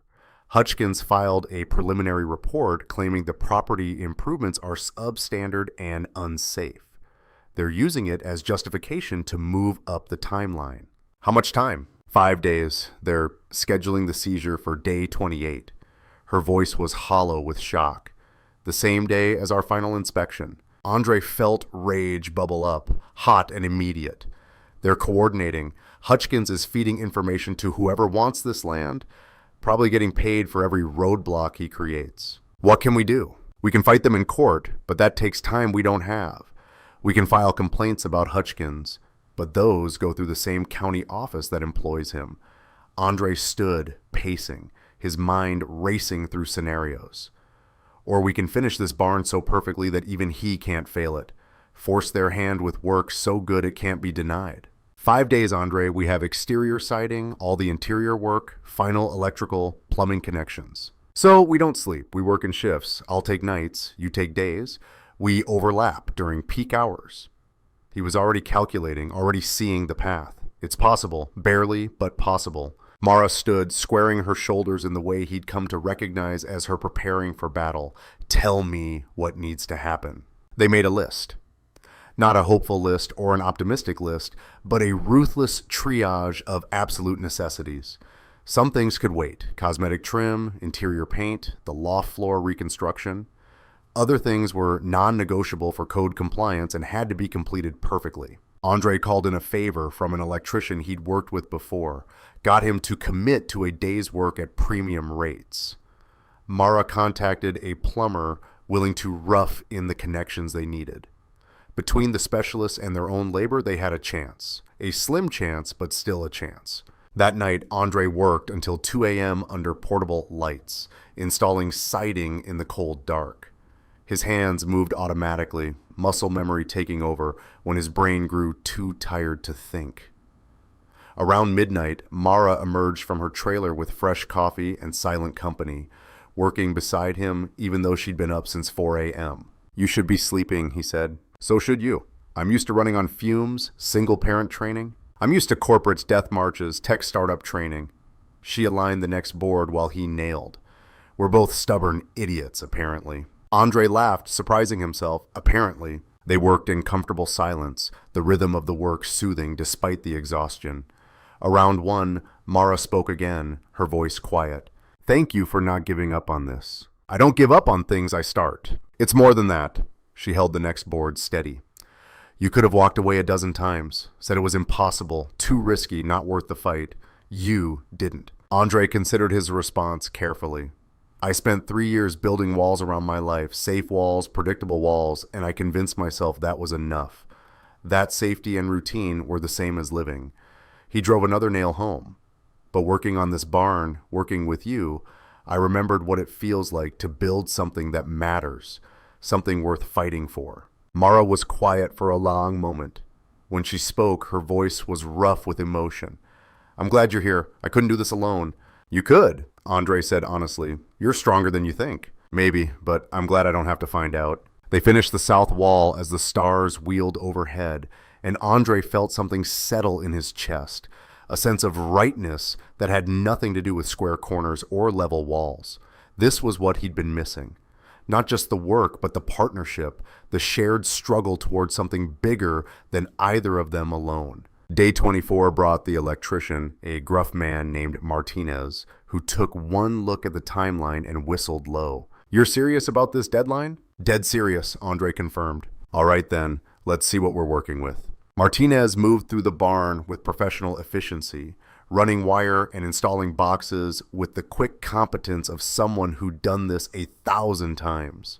By evening, he had the rough in complete and tested, every connection solid and code compliant. "Best I can do in 1 day," he said, packing his tools. "But it's good work, should pass inspection without issue." "That's all we need," Andre said, shaking his hand. "Just invite me to the party when you beat these bastards." The plumber came on day 25, roughed in the connections for a future bathroom and utility sink. Not essential for the inspection, but necessary for the building to qualify as improved property. Every element mattered now. Every detail a potential weapon in the fight to keep this land. Day 26 found them racing against the clock to finish exterior work.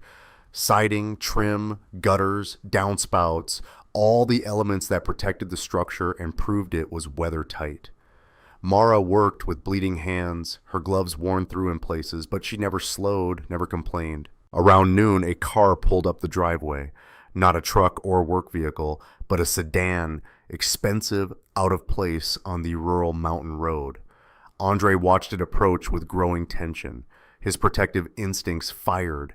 A man emerged, mid-50s, wearing a suit that cost more than Andre made in a month. He surveyed the property with an expression that mixed assessment with entitlement. "Can I help you?" Andre called down from the roof. "James Blackwood. I'm representing a development group interested in this property." The man's smile was professional and cold. "I was hoping to speak with Miss Bennett." Mara climbed down the ladder and Andre followed close behind. He didn't like the way Blackwood looked at her, like she was an obstacle to be removed rather than a person to be respected. "I'm not interested in selling," Mara said immediately. "I understand you're facing some challenges with the county inspection process." These old buildings can be difficult to bring up to code. Blackwood pulled out a business card. My clients are prepared to offer significantly above market value. You could walk away from the stress, take the money. Start fresh somewhere else. I said I'm not interested. Miss Bennett, be reasonable. You're fighting a losing battle against the bank, against time, against an inspection system that's flagged serious safety concerns. His tone sharpened. My clients are patient, but their patience has limits. This offer won't stay on the table indefinitely. Andre stepped forward, positioning himself slightly between Mara and Blackwood. He'd been the only black man on too many job sites not to recognize the particular mix of condescension and threat in the developer's tone. The lady gave you her answer. Blackwood's eyes flicked to him dismissively. And you are? The contractor ensuring this building passes every inspection with perfect marks. Andre's voice was level but hard. So, unless you have business here, you're trespassing on private property during active construction. Safety, liability, and all that. Something dangerous flickered in Blackwood's expression. Anger at being challenged by someone he considered beneath him. You should advise your client about the realities of her situation. I advise my clients about structural integrity and building codes. The rest is her decision. Blackwood turned back to Mara. You have my card. When this falls apart, and it will, call me. We might still be interested, though the offer will be lower after foreclosure. He drove away, and Andre felt Mara shaking beside him. Not with fear, but with fury. He knows, she said. He knows about Hutchkins, about the accelerated timeline. This whole thing is coordinated. Probably has been from the start. Andre watched the sedan disappear down the mountain. Someone wants this land badly enough to corrupt the system to get it. So we make sure they don't get it. Mara's voice turned to steel. We finish this barn and we pass that inspection and we shove their corruption right back in their faces. They returned to work with renewed ferocity, and the afternoon blurred into evening, evening into night.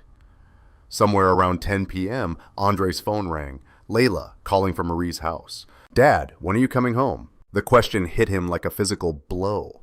He'd been so consumed with the barn that he'd barely seen his daughter in 4 days. Soon, sweetheart, we're almost done with a critical section. You always say soon. Her voice was small, and Andre heard the loneliness underneath. I miss you. I miss you too. I promise after this weekend, things go back to normal. You promise? I promise. He ended the call feeling torn in half. Part of him needed to be here finishing this fight, but part of him needed to be with Layla, being the father she deserved instead of the absent one he was becoming. Mara had stopped working, watching him with understanding. Go home. We have 2 days and you have a daughter who needs you. We can spare you for one night. She gestured at the barn. I can handle detail work. Go be with Layla. Andre wanted to argue, but the loneliness in Layla's voice echoed in his memory. You're sure? I'm sure. Give that remarkable kid a hug for me. He drove home through the dark, arrived to find Layla still awake despite the late hour. She ran to him, and he caught her up in a hug that felt like coming back to himself. I'm sorry I've been gone so much, he said into her curls. Is the barn almost done? Almost. 2 more days of hard work, then the inspection. Layla pulled back, studying his face with those 2 perceptive eyes. This is really important to you, isn't it? Yeah, it really is. Because of Mara or because of the barn? Andre sat down, pulling Layla onto his lap like he had when she was smaller. Both.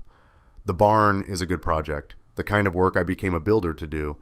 But Mara, she's fighting for something that matters to her, and she's doing it the right way, with integrity and determination. That's worth supporting. Do you like her more than friend-like? The question was direct enough to make Andre pause. Did he? Somewhere between the first day's refusal and tonight's fierce partnership, had something changed? I don't know, he said honestly. I respect her. I enjoy working with her. Whether that's more than friendship, I haven't had time to figure that out. Layla nodded seriously, but you could see it maybe being more. Maybe. Someday. When we're not racing impossible deadlines and fighting corrupt inspectors, then you should tell her. After the inspection. You should tell her you want to figure out what this is. Andre stared at his 7-year-old daughter, wondering how she'd become so wise. When did you learn about relationships? I read a lot, plus I pay attention. Layla yawned, finally showing her exhaustion. You deserve to be happy, Dad. And she makes you happy, I can tell. He carried her to bed, tucked her in, and sat beside her until she slept. Then he sat in his workshop with his drafting table and tools and tried to examine the truth Layla had voiced so clearly. He did feel happy. Not the careful, controlled contentment he'd constructed over 3 years, but something messier and more real, the happiness of being challenged, of working beside someone who matched his intensity, of fighting for something that mattered. Whether that happiness had anything to do with Mara specifically or just the work itself, he couldn't untangle. But Layla was right about one thing. After this was over, he needed to figure it out. Day 27 arrived with threatening clouds and a weather forecast that made Andre's stomach clench. Thunderstorms expected by afternoon, severe weather warnings for the mountain regions. They had maybe 6 hours of workable weather to finish all exterior elements. He arrived at the barn before sunrise to find Mara already working, installing the final pieces of trim with hands that moved like machines despite obvious exhaustion. "Did you sleep at all?" he asked. 2 hours. Couldn't shut my brain off. She passed him a nail gun. "Help me finish this corner, then we can start on the doors." They worked in frantic silence as the clouds built overhead, dark and heavy with threat. The main doors needed to be hung and sealed. The windows installed and flashed, every gap caulked against water intrusion. By noon, they had most of it done, working with the desperate efficiency of people racing the sky. The first drops fell at 2 p.m., big, heavy drops that promised worse to come. Andre was on the roof securing the final section of ridge cap when the wind hit, sudden and violent, nearly ripping the shingles from his hands. "Andre, get down!" Mara shouted from below. He scrambled for the ladder, but the wind had other plans. A gust caught the loose tarp covering their materials, sent it flying like a sail. The tarp's corner caught the ladder, sent it toppling sideways in what felt like slow motion. Andre lunged for the roof edge, managed to grab it, but his boots lost purchase on the wet shingles. For one terrifying second, he hung suspended, his fingers the only thing between him and a 20-foot drop onto concrete piers. Then Mara was there, grabbing his wrists with strength he didn't know she had. "I've got you," she gritted out. "Pull." He pulled. She pulled. And somehow, impossibly, he got his knee over the edge, then his weight. Then he was sprawling on the roof, gasping, while rain poured down around them. "You're okay," Mara said, her hands still gripping his arms. "You're okay." They lay there in the downpour, and Andre felt his heart hammering against his ribs. A foot either direction and he could have fallen. Could have left Layla without a father. Could have ended everything over a piece of metal and bad timing. "We need to get inside," he finally managed. They half slid, half climbed down the roof to a section where the ladder could be repositioned, then scrambled into the barn's shelter. Inside they stood dripping and shaking, and the weight of what almost happened settled between them. "Thank you," Andre said. "You saved my life. You would have done the same." But Mara's voice shook. "Don't do that again. Don't scare me like that." He looked at her, really looked, and saw fear giving way to something else. Something that had been building between them for weeks, hidden under work and deadline and the safety of shared purpose. Mara. The storm intensified, thunder cracking so close it rattled the barn's new windows. Rain came in sheets, testing every seal they'd made, every joint they'd caulked. They stood in the shelter they'd built together and watched nature try to tear it apart. But the barn held. Every beam stayed true. Every connection stayed solid. The roof didn't leak. The windows didn't fail. The structure stood firm against the assault, proof that their work had been good enough. When the worst of it passed, they did a damage assessment. A few shingles had lifted, needed to be resecured. Some caulk had washed away, needed to be replaced. But structurally, everything had survived. "We did it," Mara said quietly. "We actually built something that holds." Andre thought about all the ways that statement was true. The barn, yes, but also something else. A partnership that had been tested and hadn't broken. A connection built on shared struggle and mutual respect, and the kind of trust that came from working side by side against impossible odds. Tomorrow was day 28. Tomorrow, Hutchkins would come with his clipboard and his agenda, looking for any excuse to fail them. Tomorrow the bank would be ready to foreclose, to take this land and sell it to developers who'd tear down what they'd built. But tonight, standing in the barn with rain drumming overhead and Mara's presence beside him, Andre felt something he'd almost forgotten was possible. He felt ready to fight. They worked through the night repairing storm damage, their headlamps cutting narrow paths through darkness that felt heavier than usual. Every loose shingle had to be found and resecured, every questionable seal tested and reinforced. By dawn, they were hollow-eyed and running on fumes, but the barn stood ready for judgment. Andre checked his watch as pale light crept across the mountain. 6 hours until the inspection. 6 hours until Hutchkins arrived with his clipboard and corruption, looking for any crack in their armor. "I need to get Layla to school," he said, his voice rough with exhaustion. "I'll be back by 9. Go. I'll do a final walkthrough. Make sure we didn't miss anything in the dark." Mara looked as tired as he felt, but her eyes were clear and focused. "We're ready, Andre. Whatever he throws at us, we're ready." He wanted to believe her, wanted to trust that good work would triumph over bad faith. But he'd seen too many times how the system could be manipulated, how power could twist rules until right and wrong became irrelevant, especially for people like him. The drive down the mountain gave him too much time to think about what would happen if they failed.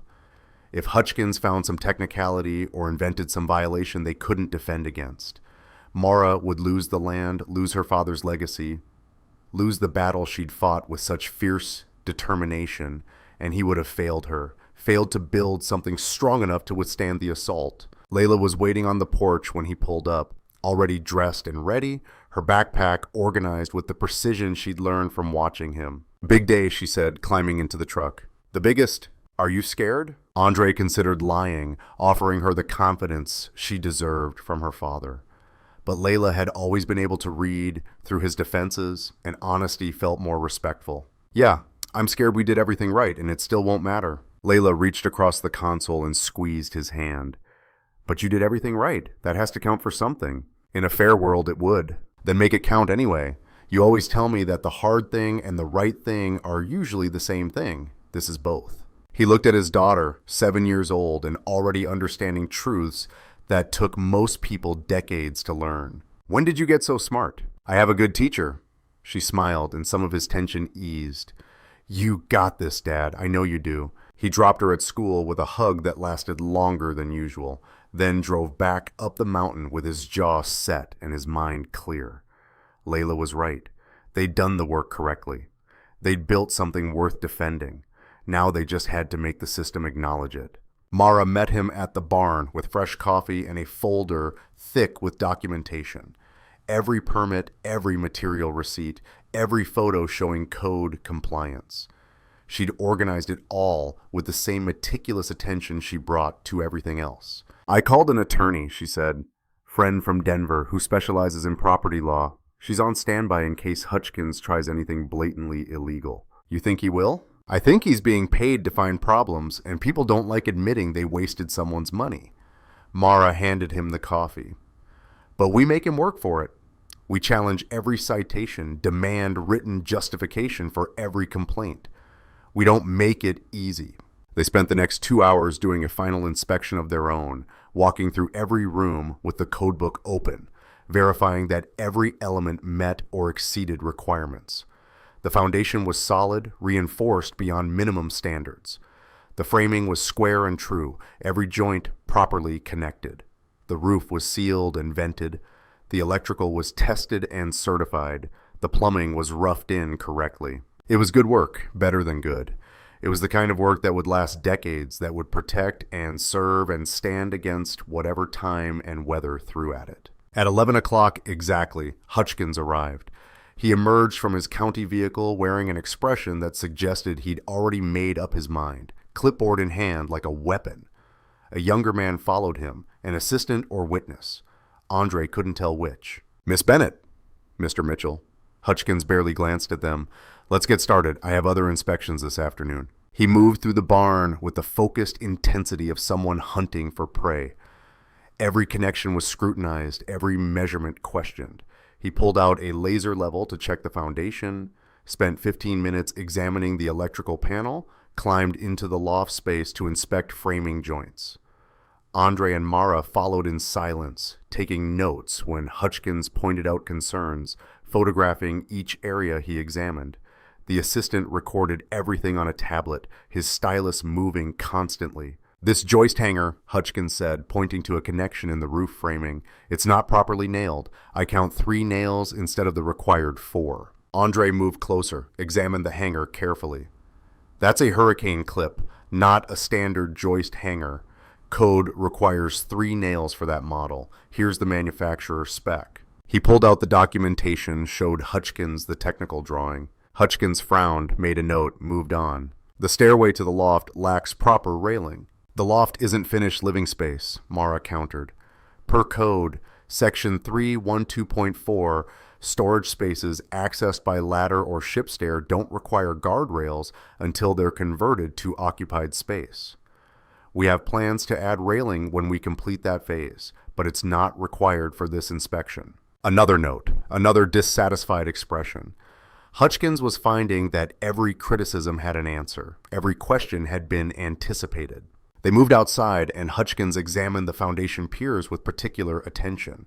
He measured distances, checked for cracks, tested the concrete surface. Andre could see him searching, desperate for something that would justify his predetermined conclusion. "The pier spacing is irregular," Hutchkins finally said. "This one is 6 inches closer to the building than the others, because it's reinforcing an original foundation stone that showed stress fractures." Andre pulled out the structural engineer's report they'd commissioned. The engineer specified pier placement to distribute load around the existing foundation. Everything's calculated and approved. Hutchkins took the report, scanned it, his jaw tightening.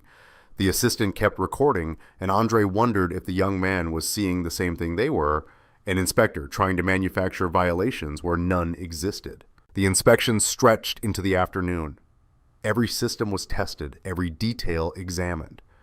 Hutchkins found minor issues, a missing nail here, a caulk gap there, but nothing that rose to the level of code violation, nothing that would justify failing the inspection. Around 3, Hutchkins called for a break. He and his assistant retreated to their vehicle, and Andre watched them through the windshield, having what looked like a heated discussion. The assistant was shaking his head, pointing at his tablet. "He's not finding what he needs," Mara said quietly. "We did it, Andre. We actually did it." "Don't celebrate yet. He's making a phone call." They watched Hutchkins pull out his cell, watched his expression go from frustrated to angry to resigned.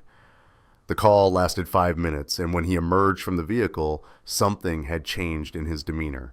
"I need to examine the electrical panel one more time," he announced. "There's a concern about the grounding system." They returned inside, and Hutchkins spent 20 minutes at the panel testing connections, checking voltage, studying wiring. Andre stood close enough to observe, and he could see there was nothing wrong. The electrician had done flawless work, every connection perfect, every wire properly sized and routed. Finally, Hutchkins stepped back. He looked at Mara and Andre with something between respect and resentment.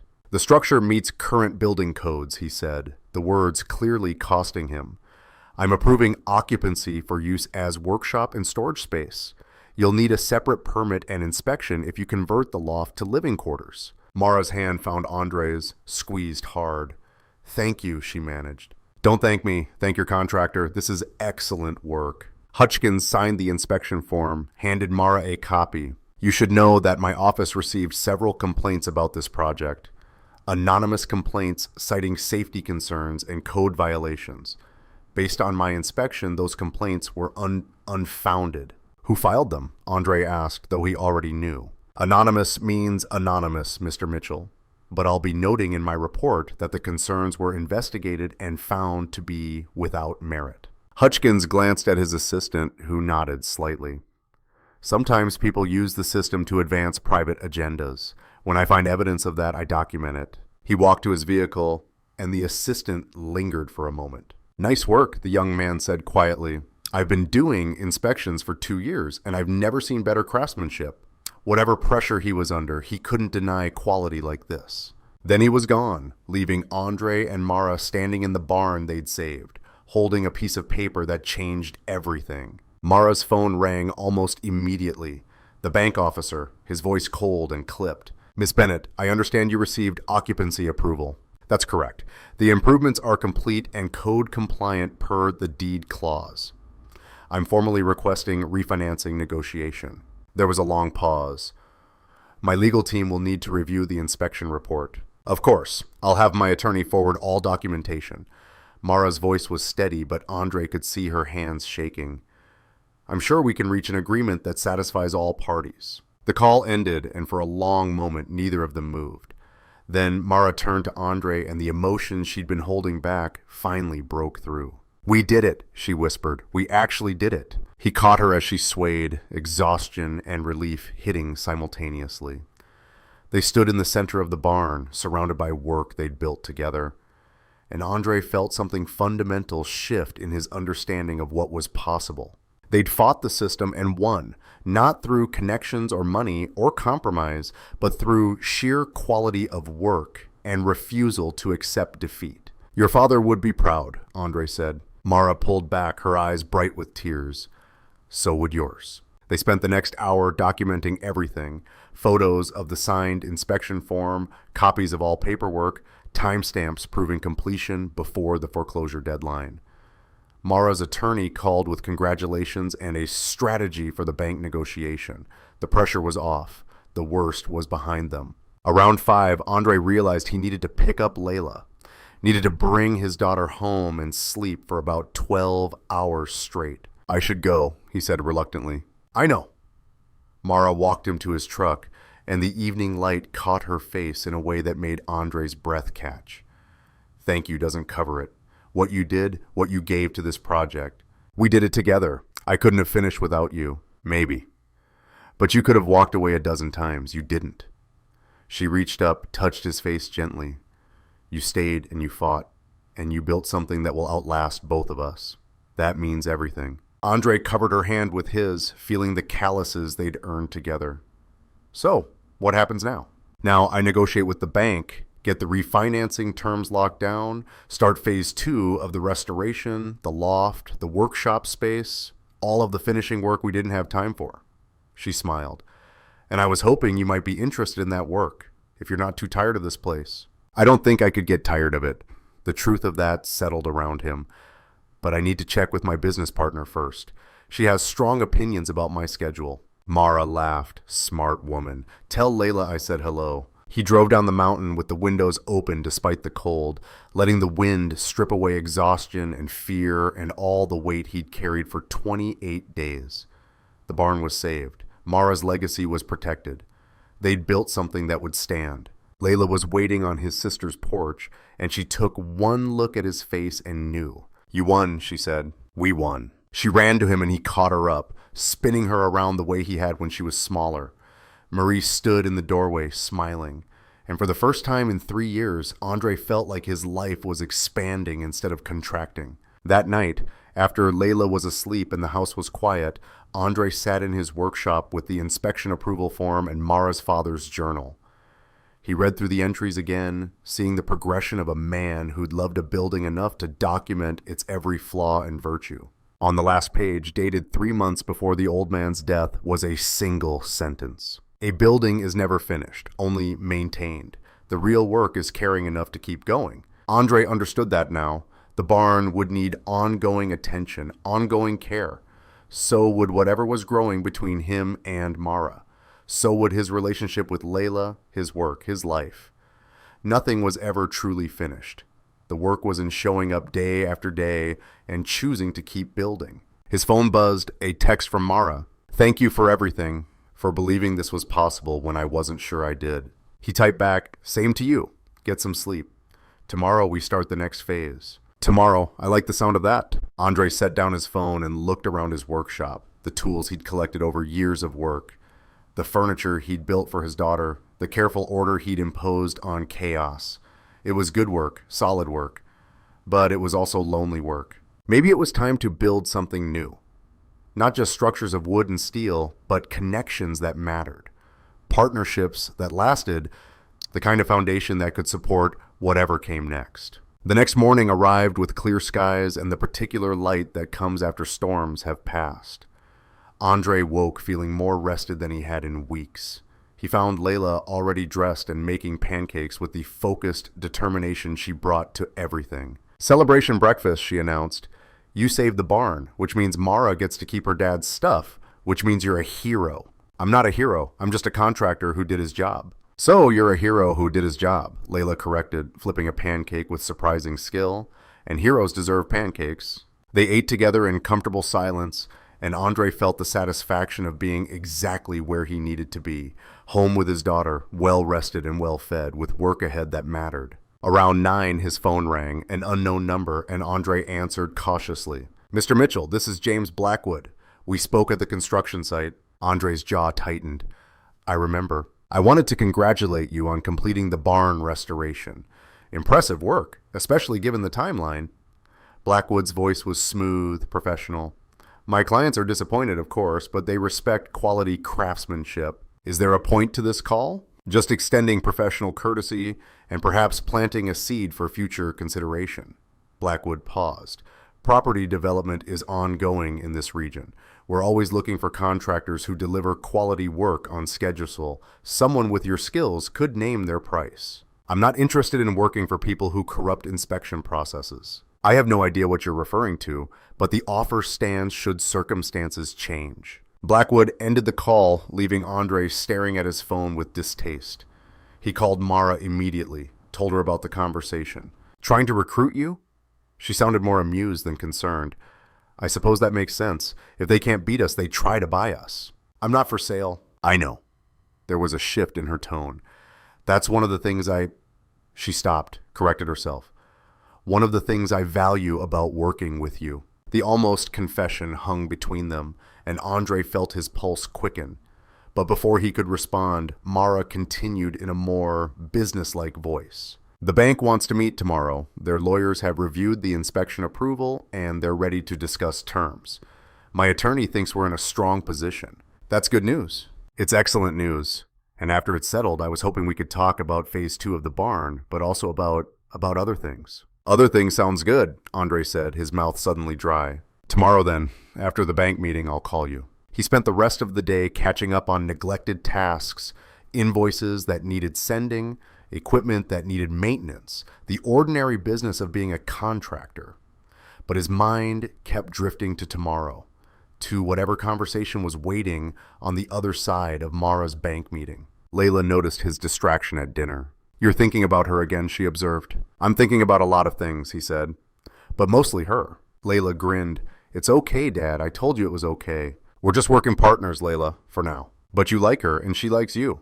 "I could tell at dinner." Andre studied his daughter, this small person who seemed to understand emotional complexity he was still struggling to map. "If something did develop," he said carefully, "how would you feel about that?" Layla considered the question seriously.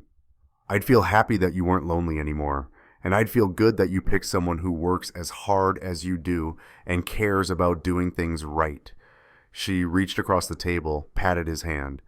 "I'd feel like maybe our family could get bigger instead of smaller." The simplicity of her answer made Andre's throat tight. "You're pretty amazing, you know that. I learned from the best." She smiled. "Now finish your vegetables. You're always telling me to eat healthy." That night, Andre lay in bed trying to imagine what tomorrow might bring.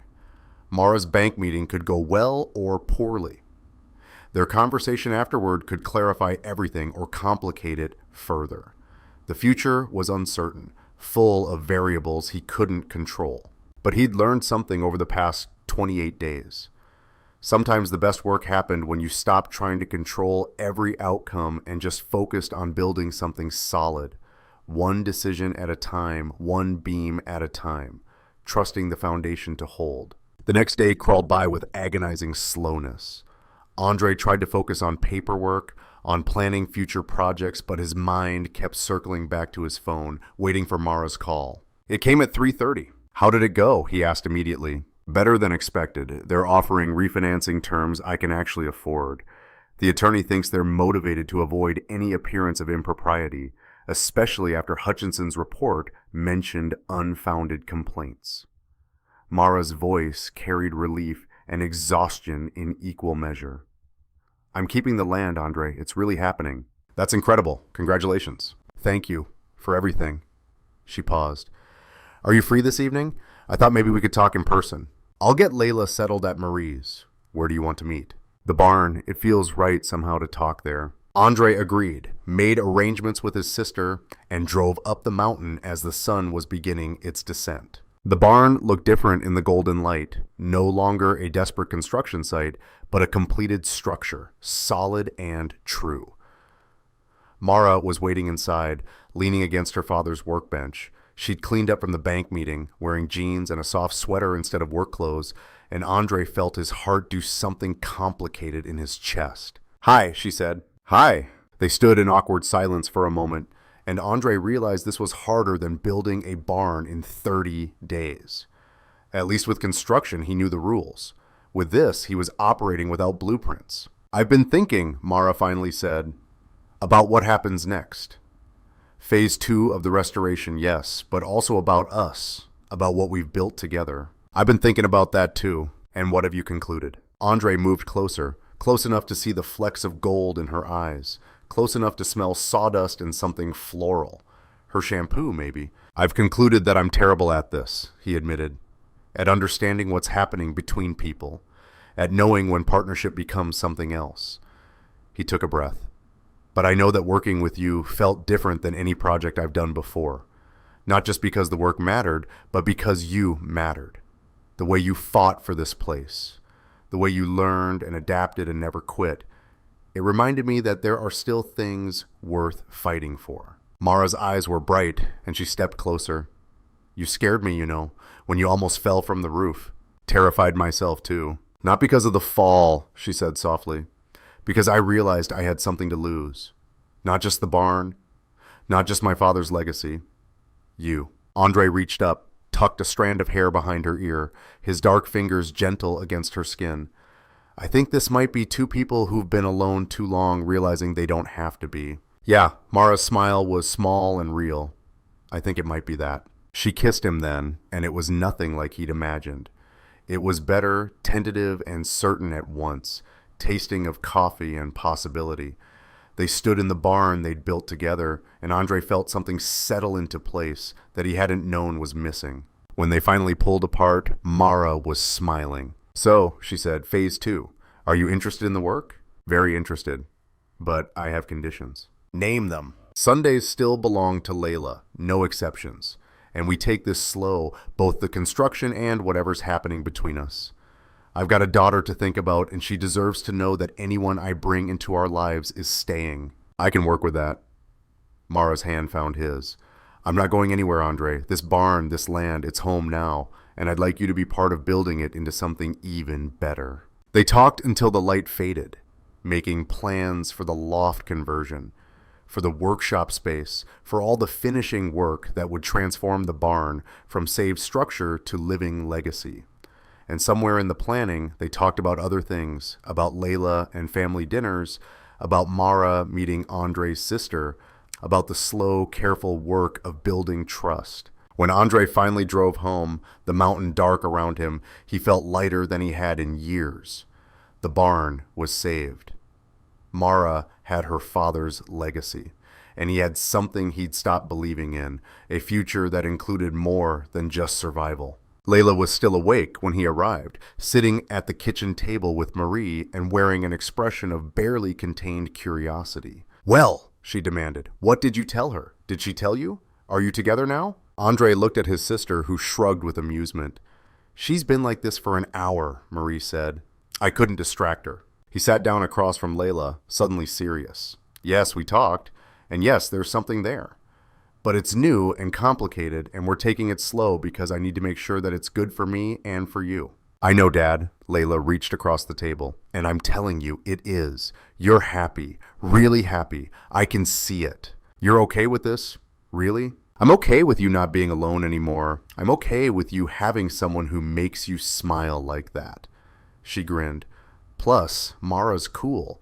She knows about books, and she asked me real questions instead of talking to me like I'm a baby." Andre pulled his daughter into a hug, overwhelmed by her capacity for understanding and acceptance. "When did you get so wise?" he asked into her hair. "I keep telling you I had a good teacher." That night, after the house grew quiet, Andre stood in Layla's doorway the way he had on that first night of the project, watching her breathe in the soft glow of the crescent moon nightlight. The framed photo of their black family on the dresser caught a sliver of light. Barn plans and possibilities swirled in his mind, but for once, he didn't feel the need to control every outcome. He'd built something worth saving, with his hands, with his heart. Tomorrow, they'd start the next phase, and this time he wouldn't be building alone.